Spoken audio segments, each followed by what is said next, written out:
Ciao ragazzi, this is Katie Portanova, and you're listening to Florence and Me. I'm a lover of stories and all things Italian, and I'm going to bring you all that in this podcast. My intention is to inspire you to step out of your comfort zone and explore life and travel the world. Join me as I tell you my story and many others about Italy and my love, Florence. Andiamo! Ciao a tutti! We are back for another episode of Florence and Me, and this episode is all about wine.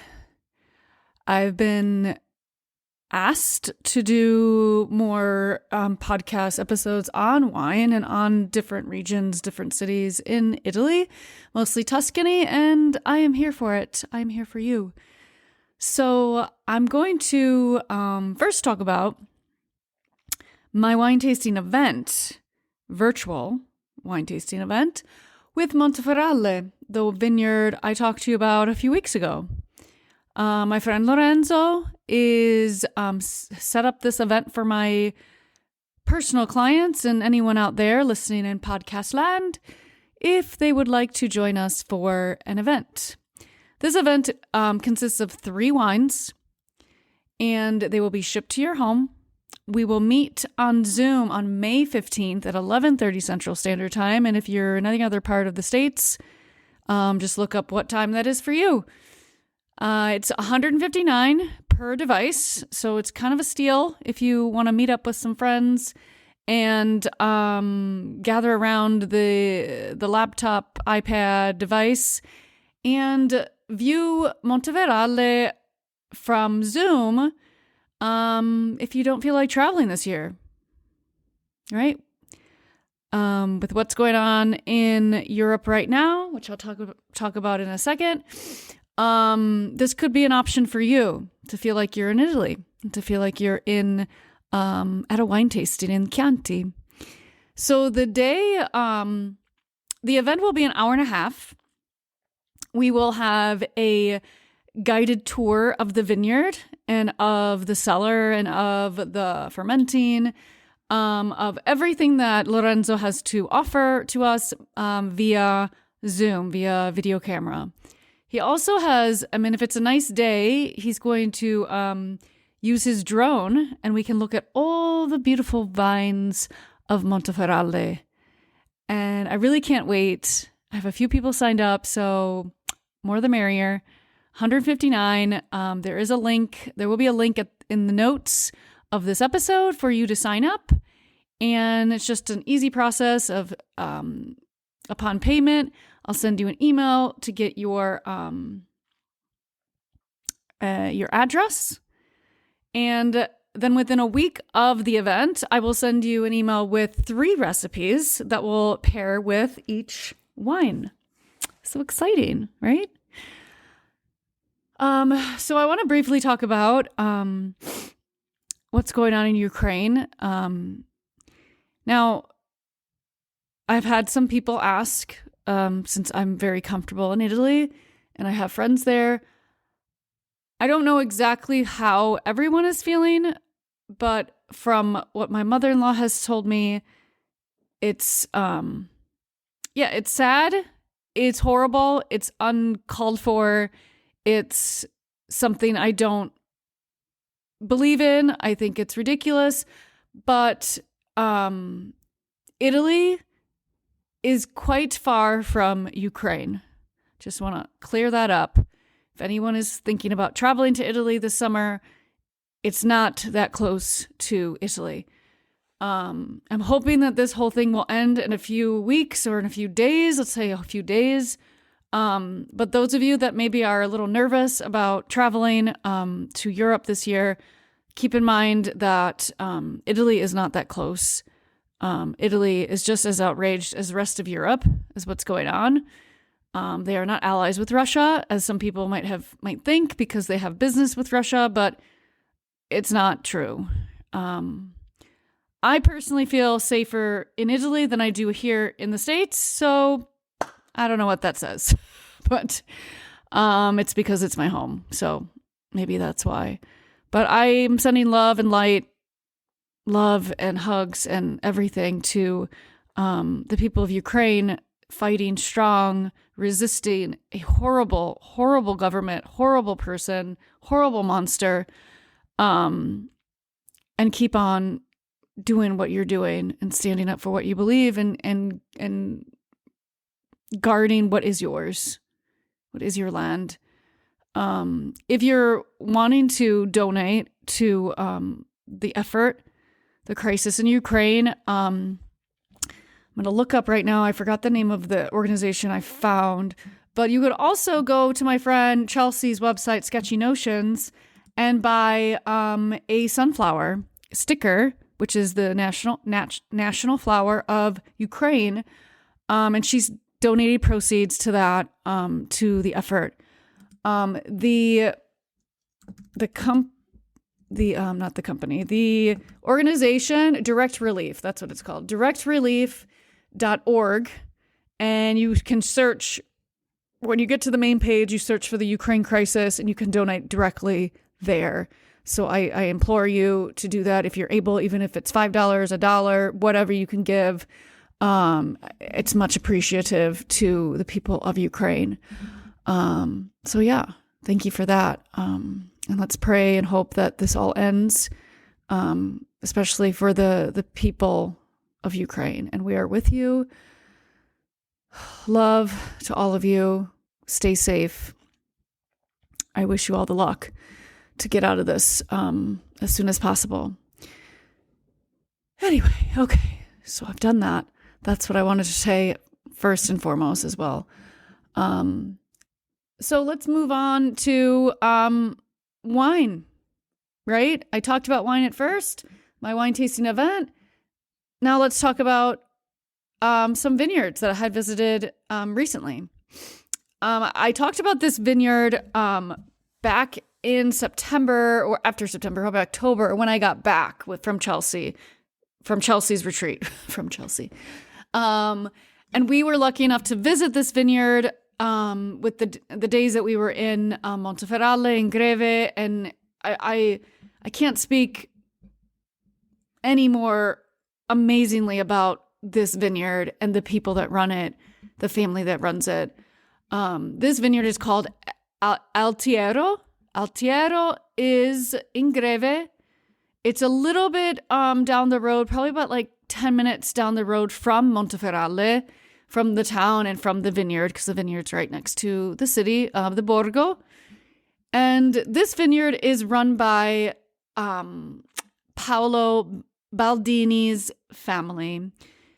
Now, Paolo's family, his dad started this vineyard, took over this vineyard in the 80s. Now, I don't have a lot of information because this is why I really like this vineyard, because they don't have a website. They have just a Facebook page. And Paolo is very adamant about not becoming commercialized in social media. Like, he's not into any of that. He is so much more in love with his wine and winemaking. So that's something completely different than the other vineyard we're going to talk about today. When we got there, I'll tell you the story again in case you missed the episode. When me and Chelsea got there, I had reserved like a time. It was like 2:30 on, I don't know, I think it was like during the day. It was 2:30 during the day. Of course, during the week, I think it was a wine tasting. I got his name and the name of his vineyard from my friend Lorenzo from Monteferralle, because they're friends. Well, colleagues. I don't know. Friends. I think they're friends. And so I had messaged him or messaged the vineyard. I forget how I did it, through like Facebook Messenger, I think. And I just said, hey, I'm friends with Lorenzo, wondering if me and my friend can stop by tomorrow, or I think it was like the next day. Yeah, it was tomorrow, like on whatever you have available to have a wine tasting. And he's like, oh, sure, 2:30 tomorrow. See you then. So we get there, and it's this long road from the street, from this gravel road to get to the vineyard, and it's on like top of this hill. So you go, it's in the same level. It's not like you're going down and up, but you come to the edge of this hill, and then all you see are vineyards. All you see is grapes. It's just beautiful. It was beautiful. And it happened to be raining a little bit that day. So we ended up having our wine tasting inside the cellar, which was really cool. It was just me and Chelsea. But as we arrived, there's a lot of guys outside. There's all these vats and stuff, and they were like, changing. So again, this is September. So they're trying to get ready for the harvest and making room for the new grapes to come in. So I could tell they were quite busy.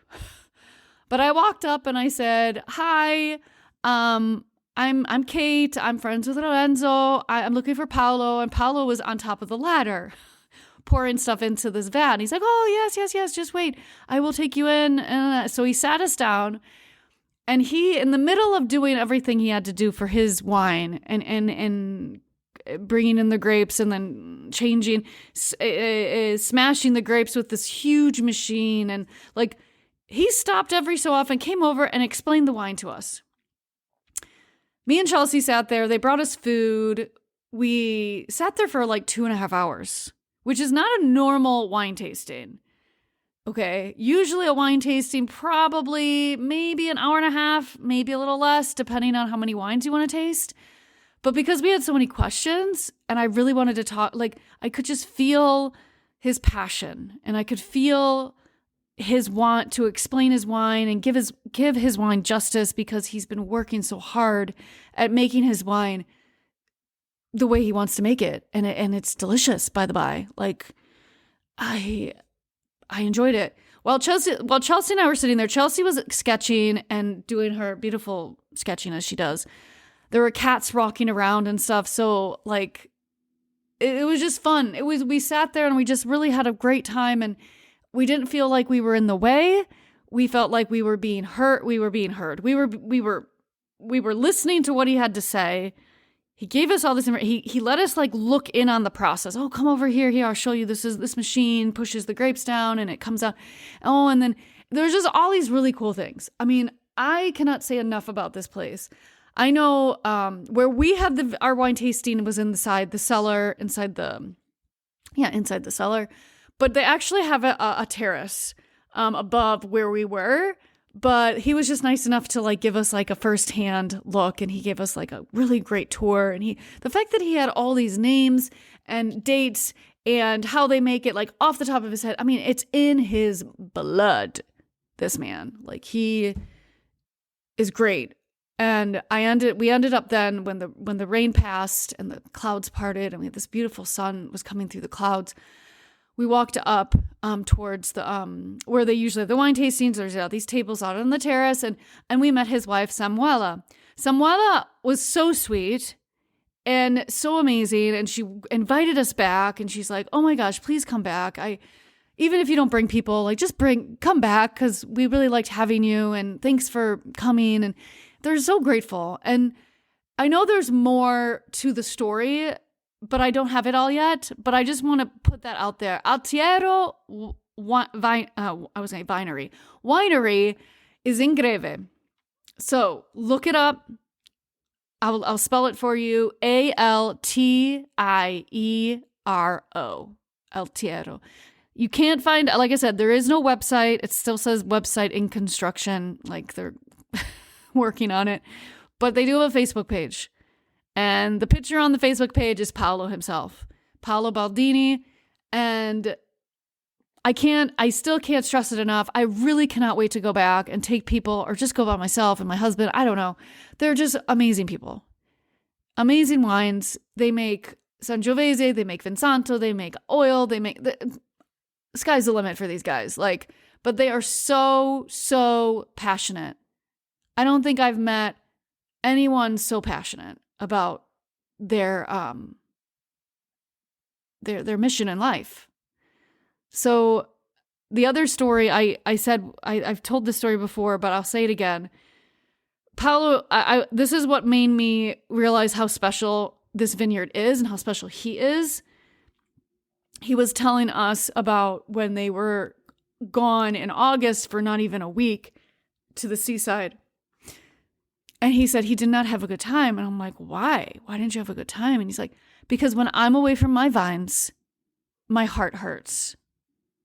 Like, he is in so much in love in making this wine, the most amazing wine for him, and to share with the world, that he doesn't like taking vacation.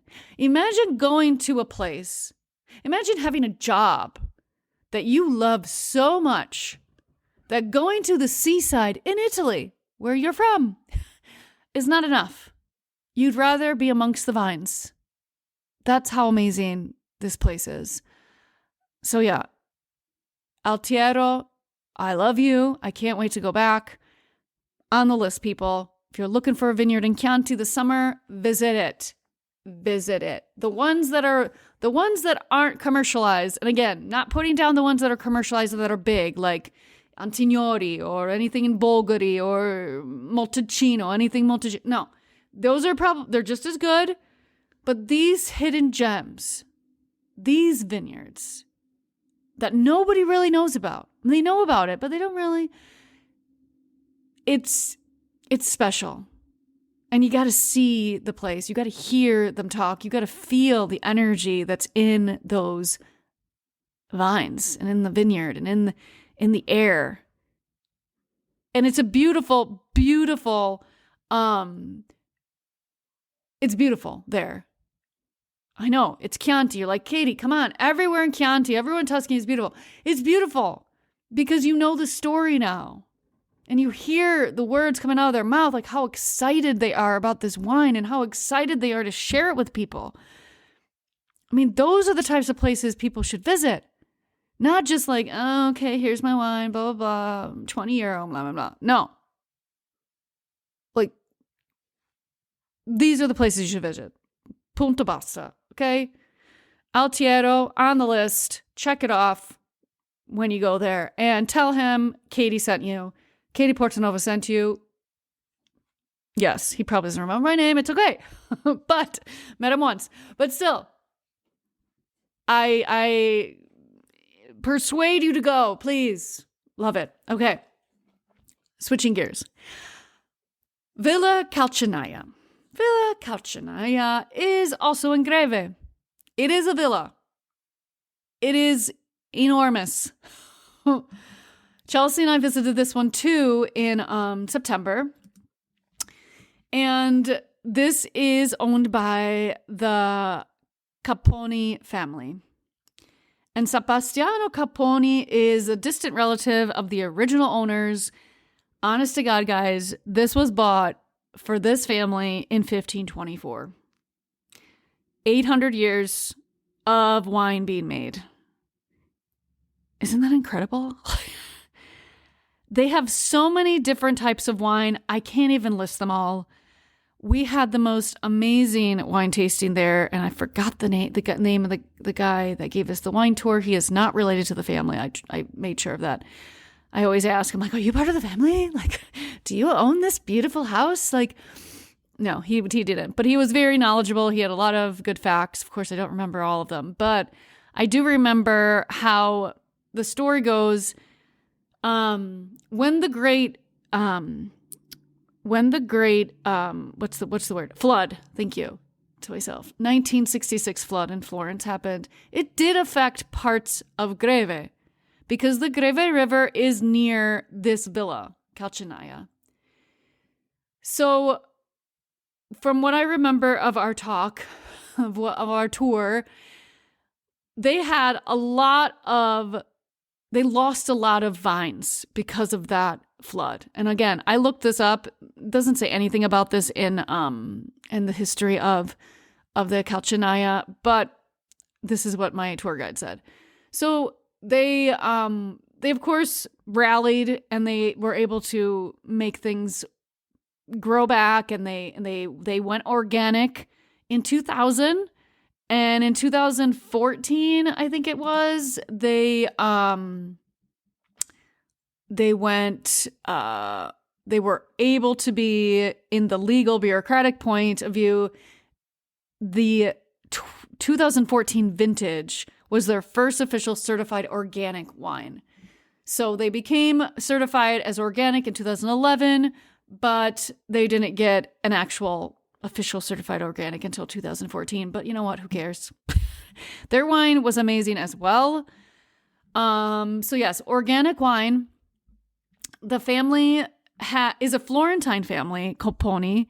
And if you live in Florence, or if you know of some of the streets in Florence, there is a street called Via Gino Capponi.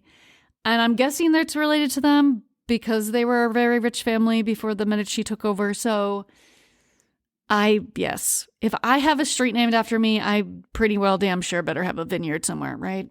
I mean, come on. So, so this family, the Capponi family, were part of the Guild of Silk. So they were silk merchants, wool merchants, and they were, of course, bankers.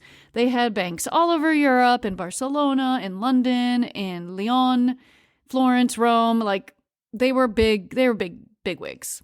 This family, Capponi, and then when the Medici came into power, they lost a lot of their power. They were in the political realm. They had prime ministers, 12 prime ministers of Republic of Florence, and yeah, they were big, famous, powerful people back then, and mostly in the southern part of Florence. Before the Medici took over, and then I don't know exactly what happened. That's not what in my research it didn't say what happened to them, but I think they were just pushed out of being powerful. But they did have a vineyard in Greve, so I think that's a win. I mean, I'd rather have a vineyard than be in charge of a city. I don't know. That's me. So yeah, this vineyard has also they host weddings. They have a place to stay. They have what's a villa? Part of the villa, which if you look up the pictures of it, it looks like a fortress. Actually, there's like a big tower in the middle, and there was parts of it that were added on during the years by the family. But there is a portion of the there's another building that has that is where people stay, I think it's rooms. Again, I didn't look into it very much because I was mostly interested in the wine, to be honest, but they have different villas that you can rent. And the fact that they can have weddings, I think they can fit a lot of people, and I forget how many people they can all fit in all of these, but it's a pretty good, probably at least 30 something. I'm looking at their places now. Each of them have a pool. Each of their houses have this pool. So that's 12. Just making sure that I'm saying the right thing. Maybe the pool is for everybody. I think that, they share the pool. So these are all apartments. So 6. Okay, so that's... So Julia... Yeah, so these are just little apartments. They're like double bedrooms with a bathroom. But yeah, it's kind of cool. They're very modern. Obviously, they're all very well done. So yeah, you could even stay on the vineyard. So there's this is a really cool place, guys. If you like history, I'm a huge history buff. This is a place you got to do the tour. You got to go to the old, they take you into the old cantina. And we went into a room full of the grapes for Vinsanto were hanging. Oh my God. It was just so beautiful.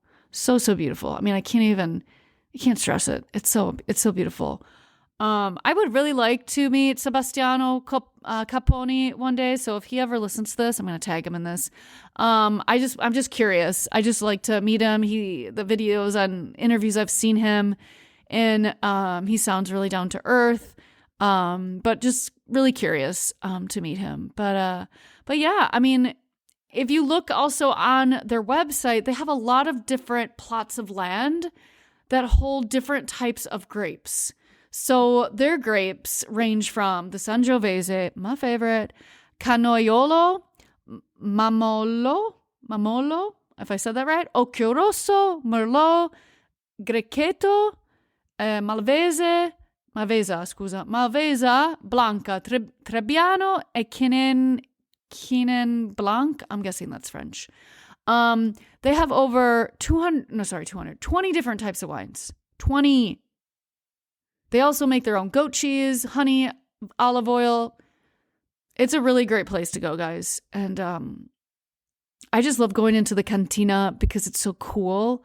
Like the air is cool and stuff. So we went obviously in September and it was warm out, but walking into that, it's just like, I don't know. I just love it. I think if my life is from here on out just visiting vineyards in Tuscany or all over Italy, I will be a happy woman for the rest of my life. Because I think the vineyards and the wineries and the cantinas like that were built years and years ago, there's just so much history. And again, I love history and I love learning about when it was built and who started it and then who bought it and then who took it over and who conquered it. I love all that stuff. So Villa Calcinaia is a place you should put on your list as well. If you happen to go through Greve, you need to stop here. It's a beautiful drive because it's off of one of the main roads in Greve, and it's a cypress-lined road. It's so cool. And yeah, you gotta go. This is a great place. All different types of wine, Riserva, Gran Selezione. God, I don't know. I want wine. And again, it's way too early for wine. So yeah, this is another place to go.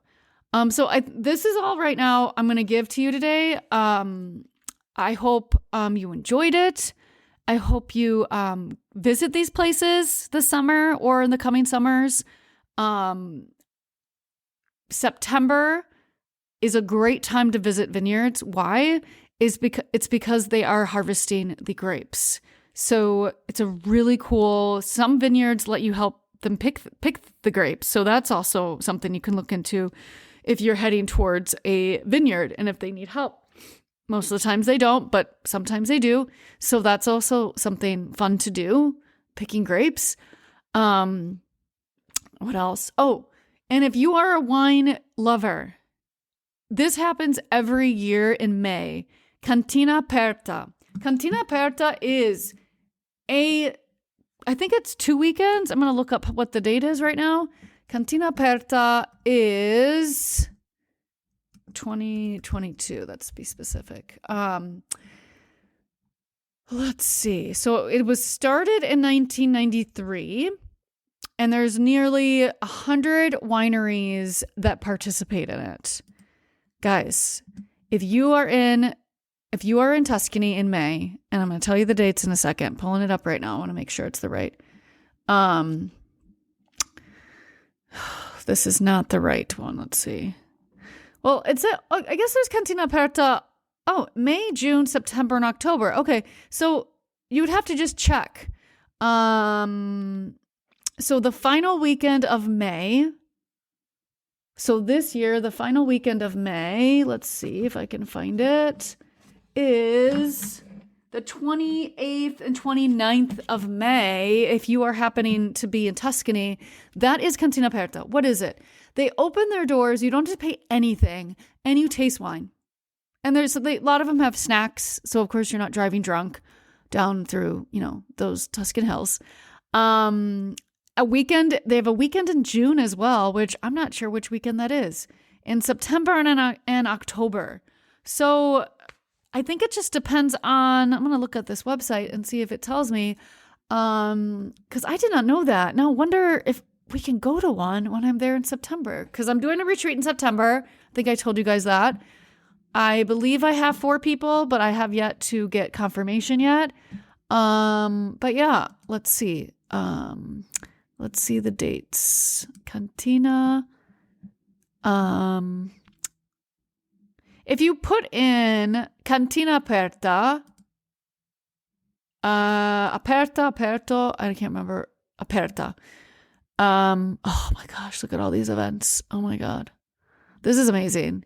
Like, I think whoever is into wine, if you've never been to any of this, you need to come. You need to come. You just do. Cantina aperte. Not aperta, aperte. That's 2021. Okay. They haven't put on the dates for 2022 yet, but I'm pretty sure, I know for sure the last weekend of May, which was the 28th and 29th, I believe. 28th and 29th. Yes. That one is a must go, guys. Must go. It's amazing because you get if you look it up online, I forget how me and my friend Lexi did it, but we went to Castellina in Chianti. We went to Poppiano. We went to a lot of different places that said they were part of the Cantina Aperte. So check it out, guys. It's amazing. And then, oh my God, there's also one in December, Cantina Aperta a Natale for Christmas. Well, this was last year, but it says the 4th of December to the 12th of December. Guys, oh my God, I can't wait till I live in Italy. I want to do this all the time. I want to move back right now. All right. Enough about jabbering here, Katie. Okay, so if you want to visit vineyards this summer, these two I mentioned today, Altiero and Villa Calcinaia, you gotta. It's amazing. Both of them were, I believe, €20 for the tasting. Okay, €20 a person. It's like $25. It is worth it. Go for it. Buy some wine, take it home, have it shipped to your house. They all do that. If you wanted to ship stuff to your house, because nobody wants to take it on the plane anymore, let's be honest. So yeah. Allora, grazie for everything. Thanks for listening. Again, virtual wine tasting, May 15th. Check it out. I'm going to put the link in my notes here so you can sign up if you are interested. And it's going to be amazing. Remember, $159 per device. It's a no-brainer. It's going to be great. Okay, I'm going to let you go. Allora, a presto tutti. Ciao, ciao. Grazie. Ciao, ciao, ciao. I am beyond grateful for you listening to my podcast right now. I am so excited to share my journey of living abroad and all my stories of Florence and Italy and all the places in between that I've visited. If this has reached you in any way and you would like to continue, please subscribe now.